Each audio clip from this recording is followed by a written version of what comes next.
ನಮಸ್ಕಾರ ಸ್ನೇಹಿತರೆ, ನಮ್ಮ ನಂಬಿಕೆಗೆ ಸ್ವಾಗತ ಸುಸ್ವಾಗತ. ಸ್ನೇಹಿತರೆ, ನಾವು ಮಗುವಾಗಿದ್ವಿ, ಈಗ ಅಲ್ಲ.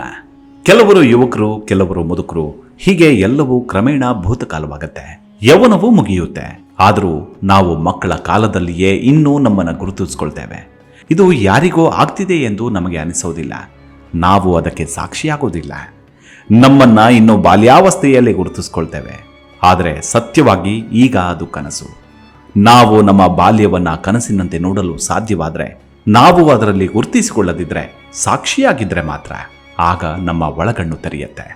ಹಳೆಯದನ್ನ ಚಲನಚಿತ್ರದಂತೆ ನೋಡಿದ್ದರೆ, ಕನಸಿನಂತೆ ನೋಡಿದ್ರೆ, ನಾವು ಅದರಲ್ಲಿ ಒಂದಾದರೆ, ಅದರ ಆಚೆಗೆ ನಿಂತು ನೋಡಿದ್ರೆ ನಂತರ ಹಲವಾರು ಸಂಗತಿಗಳು ಜರುಗುತ್ತವೆ. ನಮ್ಮ ಬಾಲ್ಯ ಈಗ ಕೇವಲ ನೆನಪು ಮಾತ್ರ. ಆದರೂ ಮನಸ್ಸಿನ ಮೂಲೆಯಲ್ಲಿ ದೂರ ನಿಂತು ಅದನ್ನು ನೋಡುತ್ತಿರ್ತೀವಿ. ಆದರೆ ನಾವು ಬೇರೆ, ನಾವು ಸಾಕ್ಷಿ ಮಾತ್ರ. ಬಾಲ್ಯವನ್ನ ಕನಸಿನಂತೆ ನೋಡಲು ಸಮರ್ಥರಾದ್ರೆ, ಈಗ ಏನಾಗುತ್ತಿದೆಯೋ ಅದು ನಾಳೆಗೆ ಕನಸಾಗತ್ತೆ. ಈಗ ನಾವು ಯುವಕರಾಗಿದ್ದರೆ ಯೌವನ ನಾಳೆಗೆ ಕನಸು, ಮುದುಕರಾಗಿದ್ದರೆ ಅದು ಕೂಡ ನಾಳೆಗೆ ಕನಸಾಗತ್ತೆ. ಇದನ್ನ ಗಮನಿಸಬೇಕಾಗತ್ತೆ. ಆದ್ದರಿಂದ ನಾವು ಭಿನ್ನ ಎಂದು ತಿಳಿಯಲು ಶುರು ಮಾಡಿದಾಗ ವರ್ತಮಾನವನ್ನ ಸುಲಭವಾಗಿ ಗಮನಿಸಬಹುದು. ಯಾಕಂದ್ರೆ ಈಗಿನ ವರ್ತಮಾನವು ನಿನ್ನೆಗೆ ಭವಿಷ್ಯತ್ ಕಾಲವಾಗಿತ್ತು, ನಾಳೆಗೆ ಮತ್ತೆ ಅದು ಭೂತಕಾಲವಾಗಿ ಬದಲಾಗತ್ತೆ. ನಮ್ಮ ಗಮನಿಸುವಿಕೆ ಸಾಕ್ಷಿತನ ಭೂತವೂ ಅಲ್ಲ, ಭವಿಷ್ಯತ್ತೂ ಅಲ್ಲ. ನಮ್ಮ ಸಾಕ್ಷಿ ಭಾವ ನಿರಂತರ, ಅದು ಕಾಲದ ಭಾಗವಲ್ಲ. ಕಾಲದ ಭಾಗವಾದರೆ ಕನಸಾಗುತ್ತದೆ. ರಾತ್ರಿಯಲ್ಲಿ ಕನಸನ್ನ ಕಾಣುತ್ತಿರುವಾಗ ನಮ್ಮನ್ನ ಗುರುತಿಸಿಕೊಳ್ತೀವಿ ಅಲ್ವಾ? ಹಾಗಾದ್ರೆ ಕಳೆದು ಹೋದ ಸಮಯವನ್ನ ಹೇಗೆ ನೋಡುವುದು? ಅದು ಸಾಧ್ಯವಾ? ಅದಕ್ಕಾಗಿ ನಾವು ಮಾಡಬೇಕಿರುವುದೇನು ಅನ್ನೋದನ್ನ ಇವತ್ತಿನ ಎಪಿಸೋಡ್ನಲ್ಲಿ ತಿಳಿದುಕೊಳ್ತಾ ಹೋಗೋಣ. ಅದಕ್ಕೂ ಮುನ್ನ ನಮ್ಮ ನಂಬಿಕೆಗೆ ನಿಮ್ಮ ಬೆಂಬಲವಿರಲಿ. ಸ್ನೇಹಿತರೆ, ನಾವು ಕಾಣುವ ಕನಸು ಬೆಳಗ್ಗೆ ಎಚ್ಚರವಾದ ನಂತರವೇ ಅದು ಕನಸು ಎಂದು ನಮಗೆ ತಿಳಿಯುತ್ತೆ. ಈ ಅಂತರದಿಂದ ಅದು ಕನಸು ಸತ್ಯ ಅಲ್ಲ ಅಂತ ಅರಿವಾಗುತ್ತೆ. ಹಾಗಾದ್ರೆ ಹಳೆಯದೆಲ್ಲವೂ ಏನು? ಅದು ಕನಸಲ್ಲದೆ ಬೇರೇನೂ ಅಲ್ಲ. ಕನಸು ಹೇಗೆ ಹಳೆಯ ಮಾಹಿತಿಯೋ ಅದೇ ರೀತಿ ಹಿಂದಿನ ಜೀವನವೂ ಒಂದು ನೆನಪು. ಬಾಲ್ಯ ಸತ್ಯವೋ ಕನಸೋ ಎಂದು ಈಗ ನಾವು ಯೋಚಿಸುವುದಕ್ಕೆ ಆಗೋದಿಲ್ಲ, ರುಜುವಾತು ಮಾಡುವುದಕ್ಕೂ ಆಗೋದಿಲ್ಲ. ಅದು ಕನಸೇ ಆಗಿರಬಹುದು, ಸತ್ಯವೇ ಆಗಿರಬಹುದು. ನೆನಪು ಅದನ್ನ ಹೇಳುವುದಕ್ಕೆ ಆಗದು. ಕೆಲವೊಮ್ಮೆ ಮುದುಕರು ಹೀಗೆಯೇ ಭ್ರಮೆಗೆ ಒಳಗಾಗುವುದಿದೆ. ಹಾಗೆ ಮಕ್ಕಳು ಕೂಡ ಗೊಂದಲಕ್ಕೆ ಒಳಗಾಗುವುದೂ ಇದೆ. ಬೆಳಗಿನ ಜಾವ ಎದ್ದ ತಕ್ಷಣ ತಾವು ಕಂಡದ್ದು ಕನಸೋ ಸತ್ಯವೋ ತಿಳಿಯುವುದಿಲ್ಲ. ಕನಸಿನಲ್ಲಿ ಒಡೆದು ಹೋದ ಆಟಿಕೆಗಳಿಗೆ ಅಳ್ತಾರೆ. ನಾವು ಸಹ ಅಷ್ಟೇ. ಎದ್ದ ಸ್ವಲ್ಪ ಸಮಯದವರೆಗೂ ಅದರಿಂದ ಆಚೆಗೆ ಬಂದಿರೋದಿಲ್ಲ. ಕಂಡ ಕೆಟ್ಟ ಕನಸಿನಿಂದ ನಮ್ಮ ಹೃದಯದ ಬಡಿತ ಜೋರಾಗಿ ಎಚ್ಚರವಾದ ನಂತರವೂ ನಿಂತಿರೋದಿಲ್ಲ. ರಕ್ತ ಚಲನೆ ವೇಗವಾಗಿಯೇ ಇರುತ್ತೆ, ಬೆವರು ಬಂದಿರುತ್ತೆ. ಕನಸು ಎಂದು ಅರಿವಾಗುವವರೆಗೂ ಈ ಭಯದಿಂದ ಮುಕ್ತರಾಗಿರೋದಿಲ್ಲ. ಶಂಕರರು ಹಾಗೂ ನಾಗಾರ್ಜುನರು ಈ ಜಗತ್ತು ಒಂದು ಕನಸು ಎಂದಿದ್ದಾರೆ. ಸತ್ಯವಾದ ಜಗತ್ತನ್ನ ಕನಸೆಂದು ಕರೆಯಲು ಅವರೇನು ಹುಚ್ಚರಲ್ಲ. ಅವರು ಅದನ್ನ ನಿಜವಾಗಿ ಸಾಕ್ಷಿಯಾಗಿ ಗಮನಿಸಿ ಹೇಳಿದ್ರು. ಒಮ್ಮೆ ನಾವು ಯಾವುದನ್ನಾದರೂ ಸಾಕ್ಷಿಯಾಗಿ ನೋಡಿದ್ರೆ ಅದು ಕನಸಾಗುತ್ತದೆ. ಆದ್ದರಿಂದಲೇ ಈ ಜಗತ್ತನ್ನ ಮಾಯಾ ಎನ್ನುವುದು. ಅಂದರೆ ಅಸತ್ಯ ಎಂದರ್ಥವಲ್ಲ, ಅವರು ಸಾಕ್ಷಿಯಾಗಬಲ್ಲರು ಎಂದರ್ಥ. ನಮ್ಮ ಹಾಗೂ ಈ ಜಗತ್ತಿನ ನಡುವಿನ ಅಂತರವನ್ನ ಕಾಪಾಡಿಕೊಂಡಿದ್ದಾರೆ ಹಾಗೂ ಗುರುತಿಸಿಕೊಳ್ತಾ ಇರ್ತಾರೆ. ಹೀಗೆ ಆಂಗ್ಲ ಲೇಖಕ ಜೀನ್ ಜಾಕ್ ರವರ ಕನ್ಫೆಷನ್ಸ್ ಎಂಬ ಪುಸ್ತಕದಲ್ಲಿ ಉಲ್ಲೇಖವಾದ ಒಂದು ಕಥೆ ಏನೆಂದರೆ, ಇದರಲ್ಲಿ ಆ ಲೇಖಕ ತನ್ನನ್ನ ತಾನು ನಗ್ನಗೊಳಿಸಿಕೊಳ್ತಾನೆ. ತಾನು ಮಾಡಿದ ಪಾಪಗಳನ್ನ, ಅನೀತಿ ಕಾರ್ಯಗಳನ್ನ ತಾನೇ ಹೇಳಿಕೊಳ್ತಾನೆ. ಆ ಪುಸ್ತಕವನ್ನು ಓದುತ್ತಿದ್ದರೆ ಆತ ಸಂತೋಷವಾಗಿದ್ದ ಎಂದು ತಿಳಿಯುತ್ತೆ. ಬಹಳ ಸಂತೋಷದಿಂದ ಬರೆದಿದ್ದಾನೆಂದು ತಿಳಿಯುತ್ತೆ. ಪರಿವಿಡಿಯಲ್ಲಿ ಆತ ಹೀಗೆ ಬರೆದುಕೊಳ್ತಾನೆ: ಕಡೆಯ ದಿನದ ತೀರ್ಪು ಬಂದಾಗ ನಾನು ದೇವರಿಗೆ ಹೇಳ್ತೇನೆ, ದೇವರೇ, ನನ್ನ ಬಗ್ಗೆ ನೀನು ಬಹಳ ಯೋಚಿಸಬೇಕಾಗಿಲ್ಲ. ಈ ನನ್ನ ಪುಸ್ತಕವನ್ನು ಓದು, ಎಲ್ಲವೂ ನಿನಗೆ ತಿಳಿಯುತ್ತೆ. ಇದಕ್ಕೆ ಮುಂಚೆ ಈ ರೀತಿ ಯಾರೂ ಸತ್ಯವನ್ನು ಹೇಳಿಕೊಂಡಿರಲಿಲ್ಲ. ಪುಸ್ತಕದ ಕೊನೆಯಲ್ಲಿ ಹೇಳ್ತಾನೆ, ದೇವರೇ, ನನ್ನ ಒಂದೇ ಒಂದು ಕೋರಿಕೆ ಏನಂದ್ರೆ, ಎಲ್ಲವನ್ನೂ ನಾನು ಹೇಳಿಕೊಂಡಿದ್ದೇನೆ. ಇದನ್ನ ಕೇಳಲು ಜನಗಳು ಹೆಚ್ಚಾಗಿ ಸೇರಲಿ. ತಾನು ಮಾಡದಿರುವ ತಪ್ಪುಗಳನ್ನ ತಾನು ಮಾಡಿದ್ದೇನೆ ಎಂದು ಹೇಳಿಕೊಂಡಿರಬಹುದು. ಇದನ್ನ ಹೇಳಿಕೊಳ್ಳುವಾಗ ಬಹಳ ಉತ್ಸಾಹದಿಂದ, ಸಂತೋಷದಿಂದ ಹೇಳಿಕೊಂಡಿದ್ದ. ಮನುಷ್ಯನ ಮನಸ್ಸನ್ನ ಅರ್ಥ ಮಾಡಿಕೊಂಡಿದ್ದವರಿಗೆ ತಿಳಿದದ್ದು ಏನಂದ್ರೆ, ಅವನು ಮಾಡಿದ ಮೊದಲನೇ ತಪ್ಪು ಅಂದ್ರೆ ತನ್ನನ್ನ ತಾನು ತಪ್ಪುಗಳೊಡನೆ ಗುರುತಿಸಿಕೊಂಡಿತ್ತು. ಮೊದಲ ಬಾರಿ ತನ್ನ ಪುಸ್ತಕದ ಪರಿಚಯವನ್ನ ಕೆಲವರು ವಿದ್ವಾಂಸರೊಡನೆ ಹಂಚಿಕೊಂಡಾಗ ಭೂಕಂಪವಾಗುತ್ತದೇನೋ ಎಂದು ಭಾವಿಸಿದ್ದ. ಅವನ ಪ್ರಕಾರ ಎಲ್ಲವನ್ನು ಹೇಳಿಕೊಂಡವರಲ್ಲಿ ತಾನೇ ಮೊದಲಿಗ, ಹಾಗಾಗಿ ಅನೇಕ ಚಮತ್ಕಾರಗಳು ನಡೆಯಬಹುದೆಂದು ತಿಳಿದಿದ್ದ. ಅದನ್ನ ಕೇಳಿದ ವಿಚಾರವಂತರು ಒಂದು ಮಾತನ್ನು ಆಡಲಿಲ್ಲ. ಮೌನವಾಗಿತ್ತು ಸಭೆ. ಅಲ್ಲಿಂದ ಜಾರಿಕೊಳ್ಳುವುದು ಹೇಗೆ ಎಂದು ಸೇರಿದ್ದವರು ಯೋಚಿಸುತ್ತಿದ್ದರು. ಕ್ರಾಂತಿ ಆಗಬಹುದು, ಇತಿಹಾಸ ನಿರ್ಮಿಸಬಹುದೆಂದು ತಿಳಿದಿದ್ದ ಅವನ ಎದೆ ಒಡೆಯಿತು. ಯಾವ ಚಮತ್ಕಾರಗಳು ನಡೆಯಲಿಲ್ಲ. ನಮ್ಮನ್ನ ಬಿಟ್ಟರೆ ನಮ್ಮ ತಪ್ಪು ಒಪ್ಪುಗಳನ್ನು ತಿಳಿದುಕೊಳ್ಳಲು ಯಾರಿಗೆ ಆಸಕ್ತಿ ಇರುತ್ತದೆ ಅಲ್ವಾ? ನಮ್ಮ ಆದರ್ಶಗಳಿಗೆ, ನಮ್ಮ ತಪ್ಪುಗಳಿಗೆ ಯಾರು ಆಸಕ್ತಿ ವಹಿಸ್ತಾರೆ ಅಲ್ವಾ? ತಮ್ಮ ಆದರ್ಶ ಹಾಗೂ ತಪ್ಪುಗಳಿಂದ ಮನುಷ್ಯನ ಅಹಂಕಾರ ಇನ್ನಷ್ಟು ಬಲಗೊಳ್ಳುತ್ತಾ ಹೋಗುತ್ತೆ. ಈ ಪುಸ್ತಕ ಬರೆದ ನಂತರ ತಾನು ದೊಡ್ಡ ಸಾಧು ಎಂದು ಭಾವಿಸಿದ್ದ ಆತ. ಯಾಕಂದ್ರೆ ತಾನು ಎಲ್ಲವನ್ನು ಹೇಳಿಕೊಂಡಿದ್ದೇನೆ ಎಂದು. ಆದರೆ ಮೂಲ ತಪ್ಪು ಹಾಗೆಯೇ ಉಳಿಯಿತು. ಕಾಲದೊಂದಿಗೆ ಮಾಡಿದ ತಪ್ಪುಗಳ ಜೊತೆಗೆ ತನ್ನನ್ನು ಗುರುತಿಸಿಕೊಂಡ ತಪ್ಪು ಹಾಗೆಯೇ ಉಳಿತು. ಕಾಲದೊಂದಿಗೆ ಆದ ಘಟನೆಗಳು ಕನಸಾಯಿತು. ಗುರುತಿಸಿಕೊಳ್ಳದ ಹೊರತು ನಿಜವಾದ ಆನಂದ ಏನೆಂದು ನಮಗೆ ತಿಳಿಯೋದೇ ಇಲ್ಲ. ಗುರುತಿಸಿಕೊಳ್ಳುವಿಕೆಯೇ ದುಃಖ. ಹೀಗೆ ಹಿಂದಿನದನ್ನು ನೆನಪಿಸಿಕೊಳ್ಳಿ. ಯಾವುದೇ ಘಟನೆ ಇರಬಹುದು, ನಮ್ಮ ಬಾಲ್ಯ, ಪ್ರೀತಿಯ ಸಂಗತಿಗಳು, ತಂದೆ ತಾಯಿಯರ ಸಾವು, ಯಾವುದೇ ನಡೆದಿರಲಿ ಅದರ ಕಡೆ ನೋಡಿ. ಆದರೆ ಅದರಲ್ಲಿ ಬೆರೆಯಬಾರದು. ಬೇರೆ ಯಾರದ್ದೋ ಜೀವನದಲ್ಲಿ ಆದ ಘಟನೆಯಂತೆ ಅದನ್ನು ನೋಡಬೇಕಷ್ಟೆ. ಇದೇ ಘಟನೆಯನ್ನ ಚಲನಚಿತ್ರದಂತೆ ಇನ್ನೊಮ್ಮೆ ತೋರಿಸಿದಾಗ ಅರಿವಿನಿಂದ, ಏಕಚಿತ್ತದಿಂದ ಸಾಕ್ಷಿಯಾಗಿ ಒಬ್ಬರೇ ನೋಡಬೇಕಾಗತ್ತೆ. ಬುದ್ಧ ಕೂಡ ಇದನ್ನು ಉಪಯೋಗಿಸಿದ್ದಾನೆ. ಇದು ಅತ್ಯಂತ ಮೂಲ ತಂತ್ರ. ಈ ತಂತ್ರದಲ್ಲಿ ಹಲವು ಪ್ರಭೇದಗಳಿವೆ. ನಮ್ಮದೇ ದಾರಿಯನ್ನ ಇದರಲ್ಲಿ ಹುಡುಕಬಹುದು. ಉದಾಹರಣೆಗೆ, ರಾತ್ರಿ ನಿದ್ದೆ ಮಾಡಲು ಹೋದಾಗ ನಿದ್ದೆ ಇನ್ನೇನು ಬರುತ್ತಿದೆ ಎನ್ನುವಾಗ ಆ ದಿನದಲ್ಲಿ ನಡೆದ ಘಟನೆಗಳನ್ನು ನೆನಪಿಸಿಕೊಳ್ಳುವಾಗ ಬೆಳಗಿನಿಂದ ಶುರು ಮಾಡುವುದು ಬೇಡ. ರಾತ್ರಿಯಿಂದ, ಅಂದರೆ ಈಗ ನಾವು ಹಾಸಿಗೆಯ ಮೇಲೆ ಬಂದ ತಕ್ಷಣದಿಂದ ಹಿಂದಕ್ಕೆ ಬೆಳಗಿನ ತನಕ ಹೋಗಿ, ಒಂದೊಂದೇ ಹೆಜ್ಜೆ ಹಿಂದಕ್ಕೆ ಹೋಗಿ 500ರಿಂದ 1 ಎಣಿಸುವ ತರಹ ಒಂದೊಂದನ್ನು ನೆನಪಿಸಿಕೊಳ್ಳುವಾಗ ಯಾವ ಘಟನೆಯಲ್ಲಿಯೂ ನೀವು ಸಿಕ್ಕಿ ಹಾಕೊಳ್ಳಬಾರ್ದು.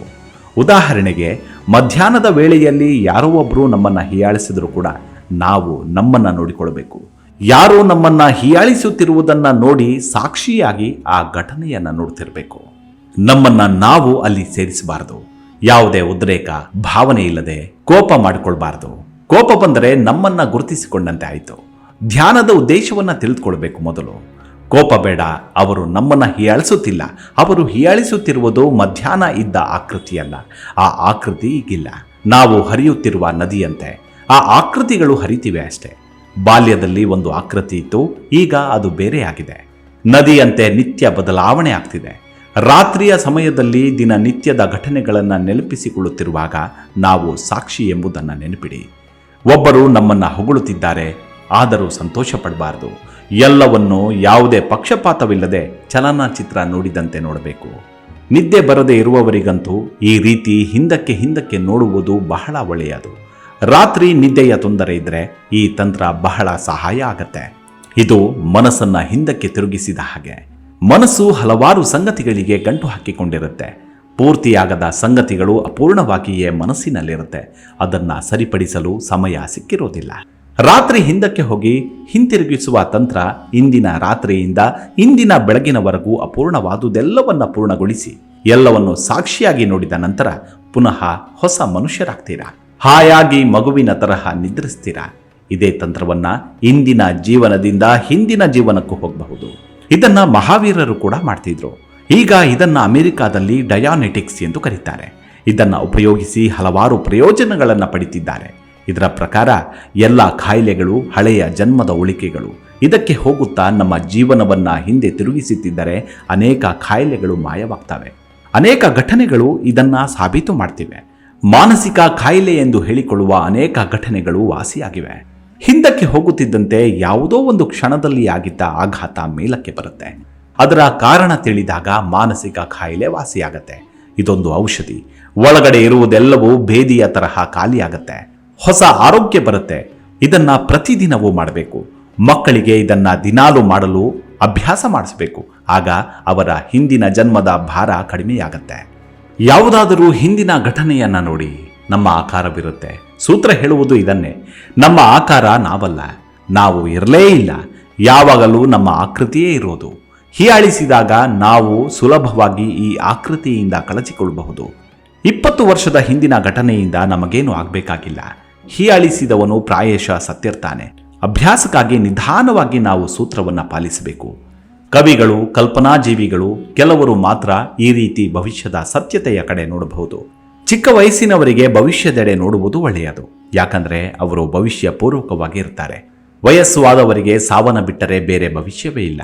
ಭವಿಷ್ಯದೆಡೆ ನೋಡುವುದು ಅವರಿಗೆ ಭಯ. ಆದ್ದರಿಂದ ಅವರು ಯಾವಾಗಲೂ ಹಿಂದಿನ ಸ್ಮರಣೆಯಲ್ಲೇ ಇರ್ತಾರೆ. ಇದೇ ರೀತಿ ಅವರು ಮಾಡುವ ತಪ್ಪು ಹಿಂದಿನಿಂದ ಶುರು ಮಾಡಿ ವರ್ತಮಾನಕ್ಕೆ ಬರ್ತಾರೆ. ಇದು ತಪ್ಪು. ವರ್ತಮಾನದಿಂದ ಶುರು ಮಾಡಿ ಹಿಂದಕ್ಕೆ ಹೋಗಬೇಕು. ಈ ರೀತಿ ಮಾಡಿದರೆ ನಮ್ಮ ಹಳೆಯದೆಲ್ಲವನ್ನು ಅಳಿಸಿ ಹಾಕಿದಂತೆ ಆಗತ್ತೆ. ಆನಂದವಾಗಿ ಸಾಯಬಹುದು, ಅರಿವಿನಿಂದ ಸಾಯಬಹುದು. ಸಾವು ಸಾವೆಂದು ಎನಿಸೋದೇ ಇಲ್ಲ, ಬದಲಾಗಿ ಸಾವಿಲ್ಲದೆಡೆಗೆ ಭೇಟಿಯಾಗುತ್ತೇವೆ. ಅರಿವಿನಿಂದ ಇದನ್ನ ಮಾಡಿದರೆ ಬದಲಾವಣೆ ಖಂಡಿತವಾಗ್ಲೂ ಹೊಂದಬಹುದು. ಈ ತಂತ್ರವನ್ನು ಪ್ರಯತ್ನಿಸಿದರೆ ಕಷ್ಟವೇನೂ ಆಗೋದಿಲ್ಲ. ನಿರಂತರ ಪ್ರಯತ್ನ ಬೇಕಷ್ಟೇ. ಈಗಿನಿಂದಲೇ ಶುರು ಮಾಡಬಹುದು. ಆನಂದದಾಯಕವಾಗಿರುತ್ತೆ. ಓಡುವುದು ಬೇಡ, ನಿಧಾನವಾಗಿ ಯಾವುದನ್ನು ಬಿಡದೆ ಮಾಡಿದರೆ ಆಶ್ಚರ್ಯವಾಗತ್ತೆ ನಿಜಕ್ಕೂ. ದಿನನಿತ್ಯದಲ್ಲಿ ಗಡಿಬಿಡಿಯಲ್ಲಿ ನಾವು ಗಮನಿಸದೆ ಬಿಟ್ಟ ಸಂಗತಿಗಳು ಮೇಲಕ್ಕೆ ಬರ್ತಾವೆ. ಮನಸ್ಸು ಎಲ್ಲವನ್ನೂ ಸಣ್ಣ ಸಣ್ಣ ಸಂಗತಿಗಳನ್ನು ಶೇಖರಿಸಿ ಇಡುತ್ತೆ. ಅದು ನಮಗೆ ಗೊತ್ತಿರಬಹುದು ಅಥವಾ ಇಲ್ಲದಿರಬಹುದು. ಪ್ರಾರಂಭದಲ್ಲಿ ಸ್ವಲ್ಪ ಕಷ್ಟವೆನಿಸಬಹುದು. ಚಿಕ್ಕ ಚಿಕ್ಕ ಹೆಜ್ಜೆ ಇಡಿ. ಕನಸಿನಲ್ಲಿ ಸ್ವಲ್ಪ ಭಾಗ ನಮ್ಮ ನೆನಪಿಗೆ ಇರಬಹುದು. ಪ್ರಯತ್ನ ಬಿಡಬಾರ್ದಷ್ಟೇ. ನಮ್ಮ ನಿದ್ದೆಯ ಶುದ್ಧತೆ ಬದಲಾಗತ್ತೆ. ಈ ರೀತಿ ರಾತ್ರಿಯಿಂದ ಬೆಳಗಿನವರೆಗೆ ಹಿಂದಕ್ಕೆ ಹೋಗಿ 2-3 ತಿಂಗಳು ಅಭ್ಯಾಸವಾದರೆ ಕನಸು ಕಾಣುವ ಪ್ರಮೇಯವೇ ನಿಂತು ಹೋಗುತ್ತೆ. ಈಗ ಮನಃಶಾಸ್ತ್ರಜ್ಞರು ಹೇಳುವುದು ಕನಸು ಕೂಡ ಸತ್ಯವಾಗಿ ಹಿಂದಕ್ಕೆ ಹೋಗುವ ತಂತ್ರ ಅಂತ. ಅದನ್ನ ನಾವೇ ಸ್ವತಃ ಅಭ್ಯಾಸ ಮಾಡಿದರೆ ಕನಸಿನ ಅಗತ್ಯವೇ ಇಲ್ಲ. ಅಳಿದುಳಿದ ಸಂಗತಿಗಳು, ಅಪೂರ್ಣ ಆಸೆಗಳು ಎಲ್ಲವೂ ಕನಸಿನಲ್ಲಿ ಪೂರ್ಣಗೊಳ್ಳುತ್ತವೆ. ರಸ್ತೆಯಲ್ಲಿ ನಡೆಯುತ್ತಿರುವಾಗ ಒಂದು ಒಳ್ಳೆಯ ಮನೆ ಕಣ್ಣಿಗೆ ಬೀಳುತ್ತೆ. ಅದನ್ನ ಹೊಂದಬೇಕು ಅಂತ ಆಸೆ ಮೂಡುತ್ತೆ. ಕಚೇರಿಗೆ ತುರ್ತಾಗಿ ಹೋಗಬೇಕಾಗಿರೋದ್ರಿಂದ ಹಗಲುಗೊನಸು ಕಾಣುವ ವ್ಯವಧಾನ ಇರುವುದಿಲ್ಲ. ಆ ಮನೆಯನ್ನ ಹೊಂದಬೇಕೆಂದು ನಾವು ತುಂಬಾ ಆಸೆ ಪಟ್ಟಿದ್ದನ್ನ ಮನಸ್ಸು ತನ್ನಲ್ಲಿ ಇಟ್ಟುಕೊಂಡಿರುತ್ತೆ. ಆಗ ಅದನ್ನ ನಾವು ಗಮನಿಸೋದಿಲ್ಲ. ಅದು ಈಗ ತುಂಬಾನೇ ಕಾಡುತ್ತಿರುತ್ತೆ. ಅದನ್ನ ತೆಗೆಯುವವರೆಗೂ ನಿದ್ರೆ ಬರೋದಿಲ್ಲ. ನಿದ್ರೆಗೆ ತೊಂದರೆ ಆಗತ್ತೆ. ನಿದ್ರೆ ಬರೋದೇ ಇಲ್ಲ ಎಂದ್ರೆ ಅದಕ್ಕೆ ಕಾರಣ ಇನ್ನೂ ನಾವು ಬೆಳಗಿನ ಸಮಸ್ಯೆಗಳಲ್ಲಿಯೇ ತೂಗಾಡ್ತಿದ್ದೀವಿ ಎಂದರ್ಥ. ರಾತ್ರಿ ಕನಸಿನಲ್ಲಿ ನಾವು ಬೆಳಗ್ಗೆ ನೋಡಿದ ಆ ಮನೆಯ ಮಾಲೀಕರಾಗಿರ್ತೀವಿ ಹಾಗೂ ಅಲ್ಲಿ ವಾಸ ಮಾಡ್ತಿರ್ತೀವಿ. ಈ ಕನಸು ಕಂಡ ತಕ್ಷಣವೇ ಮನಸ್ಸು ನಿರಾಳವಾಗತ್ತೆ. ಕನಸು ನಿದ್ರೆಗೆ ತೊಂದರೆ ಕೊಡುತ್ತದೆ ಎಂದು ಭಾವಿಸ್ತೇವೆ. ಅದು ತಪ್ಪು ಕಲ್ಪನೆ. ಅದು ತೊಂದರೆ ಅಲ್ಲ, ನಮ್ಮ ನೆಮ್ಮದಿಗೆ ಅದು ಸಹಾಯ ಮಾಡುತ್ತೆ. ಕೆಲವು ಸಂಗತಿಗಳು ಪೂರ್ಣವಾಗದೇ ಇರುವ ಸಾಧ್ಯತೆ ಇರುತ್ತೆ. ಕೆಲವು ಅಸಂಗತ, ತಿಳಿಗೇಡಿತನದ ಸಂಗತಿಗಳನ್ನ ಮನಸ್ಸು ಆಸೆ ಪಡುತ್ತೆ. ವಾಸ್ತವಿಕವಾಗಿ ಅದನ್ನ ಪೂರ್ಣಗೊಳಿಸಲು ಆಗೋದೇ ಇಲ್ಲ. ಇದಕ್ಕೆ ಏನು ಮಾಡಬೇಕು? ಒಂದು ಸುಂದರವಾದ ಹೆಣ್ಣನ್ನ ಮನಸ್ಸು ಬಯಸುತ್ತೆ, ಆದರೆ ಆಕೆಯನ್ನು ಹೊಂದಲು ಅಸಾಧ್ಯ. ಆಕೆ ನಮ್ಮ ಕಡೆ ತಿರುಗಿಯೂ ನೋಡಿರೋದಿಲ್ಲ. ಏನು ಮಾಡುವುದು? ಕನಸಿನಲ್ಲಿ ನಾವು ಆಕೆಯನ್ನು ಹೊಂದಬಹುದಷ್ಟೇ. ಆಗ ಮನಸ್ಸು ನಿರಾಳವಾಗತ್ತೆ. ಮನಸ್ಸಿಗೆ ಸಂಬಂಧಪಟ್ಟಂತೆ ವಾಸ್ತವಿಕತೆಗೂ ಹಾಗೂ ಕನಸಿಗೂ ವ್ಯತ್ಯಾಸವೇನಿಲ್ಲ. ವಾಸ್ತವಿಕವಾಗಿ ಹೆಣ್ಣನ್ನ ಪ್ರೀತಿಸುವುದಕ್ಕೂ ಕನಸಿನಲ್ಲಿ ಪ್ರೀತಿಸುವುದಕ್ಕೂ ವ್ಯತ್ಯಾಸ ಮನಸ್ಸಿಗಿಲ್ಲ. ಕನಸಿನಲ್ಲಿ ಹೆಣ್ಣು ಯಾವ ತೊಂದರೆಯನ್ನು ಕೊಡುವುದಿಲ್ಲ ಎಂಬುದು ಒಂದು ವ್ಯತ್ಯಾಸ ಇರಬಹುದು. ಕನಸಿನಲ್ಲಿ ನೀವು ಏನು ಬೇಕಾದರೂ ಮಾಡಬಹುದು, ತೊಂದರೆನೇ ಇಲ್ಲ. ನಾವು ಈ ತಂತ್ರವನ್ನು ಪ್ರಯತ್ನಿಸಿದರೆ ಕನಸಿನ ಅಗತ್ಯವೇ ಇರುವುದಿಲ್ಲ. ನಿದ್ದೆಯ ಗುಣಮಟ್ಟ ಇನ್ನೂ ಹೆಚ್ಚಾಗತ್ತೆ. ಕನಸಿಲ್ಲದ ನಿದ್ದೆ ನಮ್ಮನ್ನ ಇನ್ನೂ ಆಳಕ್ಕೆ ತಳ್ಳುತ್ತೆ. ಕನಸಿಲ್ಲದೆ ನಿದ್ರೆ ಮಾಡಿದರೆ ನಮ್ಮ ಅರಿವು ಹೆಚ್ಚಾಗತ್ತೆ. ನಿದ್ರೆ ಮಾಡುತ್ತಿರುವಾಗ ಯೋಗಿ ಮಾತ್ರ ಎಚ್ಚರದಿಂದ ಇರುತ್ತಾನೆ ಎಂದು ಶ್ರೀಕೃಷ್ಣ ಗೀತೆಯಲ್ಲಿ ಹೇಳ್ತಾನೆ. ಯೋಗಿ ನಿದ್ದೆ ಮಾಡುವುದಿಲ್ಲ ಎಂದರ್ಥವಲ್ಲ. ಅವನು ನಿದ್ರಿಸ್ತಾನೆ. ಅವನ ನಿದ್ದೆಯು ಗುಣಾತ್ಮಕವಾಗಿರುತ್ತೆ. ನಮ್ಮ ನಿದ್ರೆ ಕೇವಲ ಅಫೀಮು ಕೊಟ್ಟಂತಹ ನಿದ್ರೆ. ಯೋಗಿಯದು ಆಳವಾದ ಅರಿವಿನಿಂದ ಕೂಡಿದ ವಿಶ್ರಾಂತ ನಿದ್ರೆ. ಪ್ರತಿಯೊಂದು ನರನಾಡಿಗಳು ವಿಶ್ರಾಂತವಾಗಿರ್ತವೆ. ಈ ತಂತ್ರವನ್ನು ಪ್ರಯತ್ನಿಸಿ. ಈ ರಾತ್ರಿಯೇ ಮಾಡಿ, ಬೆಳಗ್ಗೆಯೂ ಮಾಡಿ. ಈ ತಂತ್ರಕ್ಕೆ ನೀವು ಹೊಂದಿಕೊಂಡ್ರೆ 1 ವಾರ ನಿರಂತರವಾಗಿ ಮಾಡಿ. ನಿರ್ಜನ ಪ್ರದೇಶಕ್ಕೆ ಹೋಗಿ ಒಂಟಿಯಾಗಿರಿ. ಉಪವಾಸ ಇದ್ರೆ ಒಳ್ಳೆಯದು. ಮರದ ಕೆಳಗೆ ಮಲಗಿ ಈ ಕ್ಷಣದಿಂದ ಹಿಂದಕ್ಕೆ ಹೋಗಿ. ಹಿಂದಕ್ಕೆ ಹೋಗ್ತಾ ಹೋಗ್ತಾ ಕಡೆಯ ನೆನಪು ಇರುವ ತನಕ ಹಿಂದಕ್ಕೆ ಹೋಗಿ. ನಿಮಗೆ ಬಹಳ ಆಶ್ಚರ್ಯವಾಗತ್ತೆ. ಸಾಮಾನ್ಯವಾಗಿ ನಾವು ಜಾಸ್ತಿ ನೆನೆಸಿಕೊಳ್ಳುವುದು ಆಗೋದಿಲ್ಲ. 4-5 ವಯಸ್ಸಿನ ಬೇಲಿಗಳನ್ನು ದಾಟಬಹುದಷ್ಟೇ. ಇನ್ನೂ ನೆನಪಿನ ಶಕ್ತಿ ಇರುವವರು 3 ವರ್ಷದವರೆಗೆ ಹೋಗಬಹುದು. ನಂತರ ಇನ್ನೂ ಹಿಂದಕ್ಕೆ ಹೋಗಲಾಗುವುದಿಲ್ಲ. ಈ ತಂತ್ರದಿಂದ ಪ್ರಯತ್ನ ಪಟ್ಟರೆ ಮಾತ್ರ ನಾವು ನಮ್ಮ ಬೇಲಿಯನ್ನು ಮುರಿದು ನಾವು ಹುಟ್ಟಿದ ಮೊದಲ ದಿನವನ್ನು ನೆನಪಿಸಿಕೊಳ್ಳಬಹುದು. ಇದನ್ನ ದಿವ್ಯ ದರ್ಶನ ಎನ್ನುತ್ತಾರೆ. ಇದು ಸಾಧ್ಯವೇ, ಆದರೆ ಅದನ್ನು ಪೂರ್ಣಗೊಳಿಸುವ ಸಾಮರ್ಥ್ಯ ನಮ್ಮಲ್ಲಿದೆಯಾ ಅನ್ನೋದನ್ನು ನಿರ್ಧರಿಸುವ ಜಾಣ್ಮೆ ನಮಗೆ ಮಾತ್ರ ಇರಲು ಸಾಧ್ಯ. ಮುಂದಿನ ಎಪಿಸೋಡ್ನಲ್ಲಿ ಮತ್ತೆ ಸಿಗೋಣ. ಅಲ್ಲಿವರೆಗೂ ನಿಮ್ಮ ಆರೋಗ್ಯದ ಕಡೆ ಗಮನವಿರಲಿ. Take care. ನಮಸ್ಕಾರ.